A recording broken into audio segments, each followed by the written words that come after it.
If you opened a live stream in 2024, you probably saw something that didn't make sense. You saw Drake, one of the most famous musicians on the planet, sitting in front of a webcam, betting $10 million on a roulette spin like he was buying a pack of gum. You saw streamers like Adin Ross handing out Ferraris and suitcases full of cash to random fans. The production was flashy, the money was endless, and the message was simple. I am rich, I am winning, and if you watch me, you can win too. Drake and Stake, the online gambling platform, along with others, including streamer Lil, are being sued in federal class action RICO. The RICO alleges Drake and others named have been using the tipping feature on Stake to transfer money amongst each other that is then used to artificially inflate Drake's music streams across major distribution platforms. The docs continue by alleging that Drake knew what was going on, but that the other parties listed were his co-conspirators, who would mask the money transfer or tipping transfer as various giveaways, etc. But if you stopped staring at the cash for a second and looked at the business model, you had to ask a very basic question. How? How can the online casino Stake, a company that is supposed to make money, afford to pay a streamer $100 million just to play video games? Think about that number. That is more than the GDP of some small countries. That is more than most Hollywood movie budgets. And they are handing it to a guy playing slots in his bedroom? The math doesn't add up. Unless the product isn't the gambling, the product is you. W's in the shot. The influencers or streamers that have to go live and like they're doing all this, they're getting like a little lump sum from whatever company service they're promoting. So they're not even gambling their own money. Meanwhile, there's kids out there that are like seeing this shit. They think that. They think it's sweet. Yeah, guys, go mess with this over here taking all my money all the time. Like, what? I win sometimes, but you know. And make no mistake, this isn't just about Drake. The casino has cast a net so wide, it covers the entire landscape of modern entertainment. They aren't just buying rappers. They are buying the culture. They put DJ academics on the payroll to control the commentary. They moved into the octagon, signing UFC champions like Israel Adesanya and Alex Pereira to exclusive global partnerships. They even plastered their logo on Formula One cars, signing a title sponsorship deal reportedly worth over $100 million. They bought the front of Everton FC's jerseys in the Premier League for $12.5 million a year. Do you see the pattern? Music, commentary, fighting, racing, sports. Stake didn't just sponsor these industries, they liquidated them. They realized that if you own the influencers, you own the audience. That jaw-dropping contract isn't a salary, it's an investment. It is bait. The casino knows that if they pay Drake or Adesanya 9 figures, they aren't losing money. They are buying the trust you have in your heroes, and they calculate, with terrifying precision, that they will make every single dollar back from your losses. We aren't watching a stream, we are watching a heist. But this video isn't just about how much money they make. It's about how they are taking it from you. To understand why this is happening now, you have to look at the economy of the internet. For a long time, being a creator was simple. You made videos, you got views, and advertisers paid you. But then, the adpocalypse happened. Rates went down, YouTube demonetized edgy content, brands got scared. Suddenly, the traditional way of making money online started to dry up. But there was one industry that didn't care about quote-unquote brand safety. There was one industry that had infinite money and zero morals: the offshore casino. You see, selling energy drinks or hoodies has a low profit margin, but gambling? Gambling is the best business in the world because of something called the house edge. Mathematically, the casino always wins. It is a money printing machine. So, a deal was made in the shadows. When the ad revenue dried up, the biggest influencers in the world didn't scale back. They pivoted. They realized they could make 10 times more money by becoming casino hosts and betting connoisseurs than they ever could by being entertainers. This wasn't an accident. It was an industry-wide shift. I'm sitting down for today's stream. I rolled my ankle yesterday. I'm keeping it real with you. That's the bad news. Good news is I had 16 off the bench. We caught the dub. W's in the shot. W's in the shot. You saw streamers who used to play Fortnite suddenly spinning slot machines for 12 hours a day. You saw rappers who used to promote albums suddenly promoting crypto betting sites.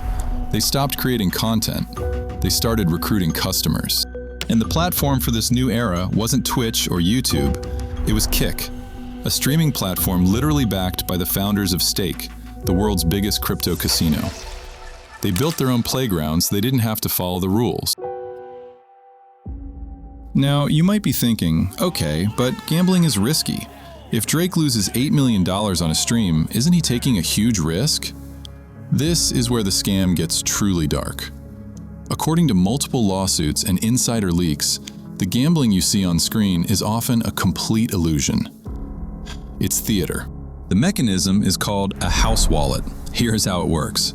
The casino gives the streamer an account that is loaded with millions of dollars. But it's not real money, it's credit. It's monopoly money. The streamer can bet it, spin it, and lose it, but it never actually comes out of their bank account. But all right, I got $100 million up front. Rainbet sent me $100 up front.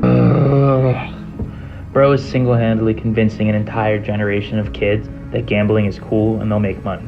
Drake gets paid $100 million a year to get you to sign up to gamble, and then he gets paid when you lose. You will lose. You're not gonna win gambling, bro.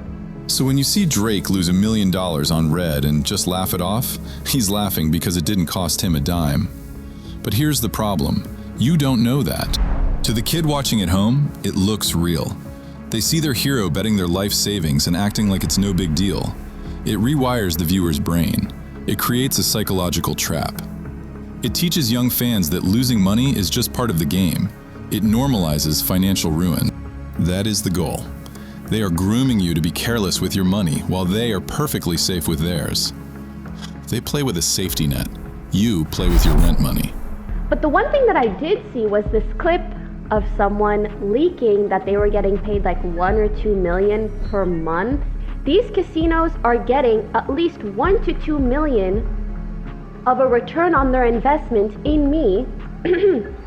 And how do casinos make money? By taking money from people. So $1 to $2 million of my audience's money is technically going to the casinos. Is that wrong? That's crazy. How do you sleep at night? For a long time, this was just a rumor. People suspected it was fake, but nobody could prove it. Until now. 2 viewers from Virginia decided they had seen enough. They filed a massive class action lawsuit that blows the lid off this entire operation. And they didn't just sue for false advertising. They went for the jugular. They are suing Drake, Adin Ross, and the casino Stake under the RICO Act. The plaintiffs aren't saying this is a bad sponsorship. They are accusing Drake and Stake of running an illegal criminal enterprise. And the details in the lawsuit are absolutely wild. The lawsuit alleges a complex money laundering scheme. It claims that Stake has a feature where users can tip each other crypto. Seems innocent enough, right? But the lawsuit argues this feature was the getaway car. They allege that Drake would tip large amounts of crypto to Adin Ross or other associates. Then that money would be moved to a broker, a fixer. And what was that money used for? The lawsuit claims those funds were used to buy streaming bots to artificially inflate Drake's music numbers on Spotify. Let me repeat that. The allegation is that the gambling fraud was funding the music fraud. It's a perfect circle. They use the casino to extract money from fans and then use that money to buy fake streams to make themselves look even more popular. Because Drake and Dude are posting like their slips, their betting slips. Yeah. But they're playing with house money. So they're they're saying they're misleading people into, one, it's not you're not using real money, and we're playing and winning, but in actuality, y'all not putting y'all money up, but then other people will see you're winning and go play and with their real money. Right. So it's you're leading people to gambling by hiding it under something else. Interesting. And then the tipping thing that Joe broke up is the third point in the RICO. It's a civil RICO. It's not criminal. Oh, okay. Yeah, it's civil. The plaintiffs are seeking treble damages, 3 times their losses under the RICO, restitution and disgorgement, which is the return of the profits, injunction relief to stop this conduct, attorney's fees and costs. And this is where the story gets so ironic it almost hurts. Right now, at this exact moment, Drake is in the middle of a massive legal battle with his own record label, UMG, and his rival, Kendrick Lamar. Drake is accusing them of using bots. He is claiming that Kendrick's song, Not Like Us, only went viral because they cheated and bought fake streams. He is literally standing in court, pointing a finger and screaming, "They are rigging the numbers." Meanwhile, in a completely different court case, he is being accused of running an international money laundering ring specifically designed to rig his own numbers. It is the ultimate hypocrisy. It pulls back the curtain on the entire entertainment industry. It shows us that none of this is real. The gambling is fake, the streams are fake, the popularity is fake. It is all just an illusion designed to keep you clicking, keep you listening, and keep you paying. We can talk about the billionaires and the lawsuits all day, but we need to talk about the people who actually pay the price. We need to talk about the victims. Because while Drake is laughing at a roulette wheel, real people are having their lives destroyed. The lawsuit highlights the story of a teenager named David. He started watching these gambling streams when he was just 14 years old. He wasn't even old enough to drive, but he was being taught how to gamble by his idols. By the time he turned 18, he had access to his life savings, about $12,000. It took him less than a few months to lose it all. And he isn't alone. There are thousands of stories like this. College funds vanished overnight. Young men taking out predatory loans to chase losses. Suicides linked to gambling debts. These aren't just users or customers.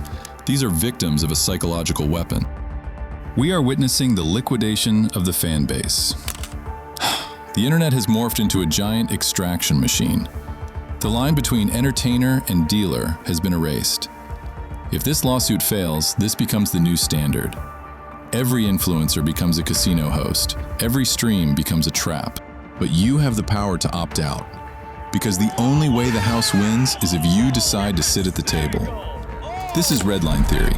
We deconstruct the systems that are trying to control you. If you want to support real investigation, like this video, subscribe to the channel and become a part of our growth and our fight against the algorithm. Thank you for watching, and I'll see you in the comments.